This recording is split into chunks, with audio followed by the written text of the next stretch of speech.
Son asali boba Angelou central.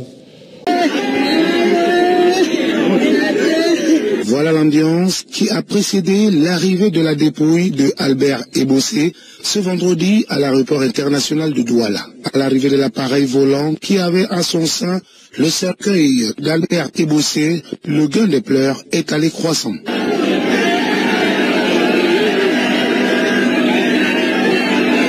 Ici, la joie avait cédé place à l'émotion, à la consternation et à la désolation qui en ce moment se magnifiait chez les membres de la famille, chez les amis et même chez les anciens encadreurs qui ont plutôt eu une pensée pieuse pour l'illustre disparu. Très bon souvenir, c'est ces souvenirs-là que j'ai envie de garder d'un footballeur extrêmement talentueux, un avançant qui avait toutes les qualités qu'on pouvait voir dans un attaquant, mais aussi de l'homme. Il avait cette qualité-là que quel que soit ce qu'on avait contre lui, quand on était fâché contre lui, il avait cette humilité de toujours venir demander pardon, de revenir à la charge, de vous flatter, de tout faire. Il avait cette manie de respecter tous ses aînés. D'abord beaucoup de tristesse, mais en même temps, cette solennité que le premier sportif camerounais a voulu donner à l'événement nous réconforte d'être camerounais.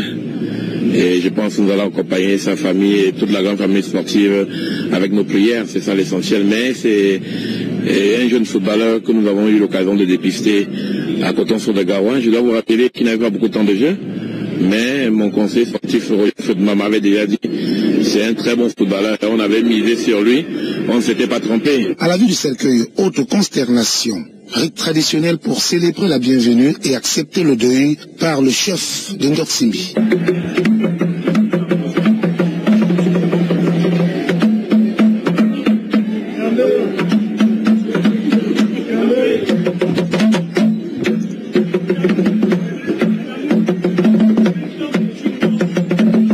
Bien que l'émotion ait été forte et même très forte tant chez les autorités camerounaises que chez les autorités algériennes, la parole de Dieu aura tout de même eu sa place, tout comme les allocutions. Vous voyez donc quel état nous sommes.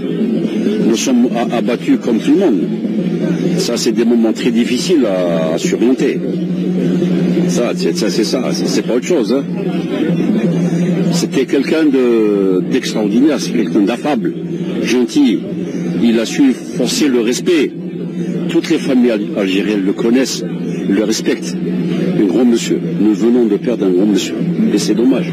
Comme l'a si bien dit l'Évangile, il a été rappelé à Dieu. Et pour rejoindre le philosophe, ce qu'il faut retenir est que tout enfant qui naît est assez vieux pour mourir. Laissons le temps au temps son temps. Pensée pieuse à l'illustre disparu. Depuis Mar-Vivien Foué, les obsèques d'un sportif camerounais n'aura suscité autant d'émulation. Tel une essaime d'abeilles, le fret de l'aéroport de Douala est noir de monde.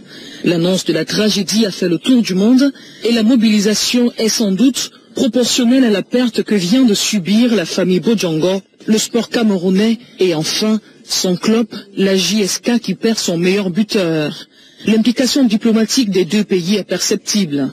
5 personnes constituent la délégation qui l'accompagne. L'ambassadeur d'Algérie au Cameroun, le frère aîné du défunt, 2 membres du club et le président de la Ligue professionnelle d'Algérie. Le ministre des Sports Adoum Garoua et le président de normalisation de la FICA Foot, le professeur Joseph Owona, représentent non seulement le gouvernement camerounais, mais aussi la tutelle sportive. À côté de la famille et amis durement éplorés, le chef de Ndoksimbi entend élever ce fils, car il fut pour sa communauté un soldat. Face aux différentes versions qui expliqueraient la mort brutale d'Albert Ebossé, le ministre du culte confie la vengeance de ce crime à Dieu et prie pour son éventuel assassin. Solo, comme l'appelaient ses proches, s'en va, laissant derrière lui une carrière prometteuse.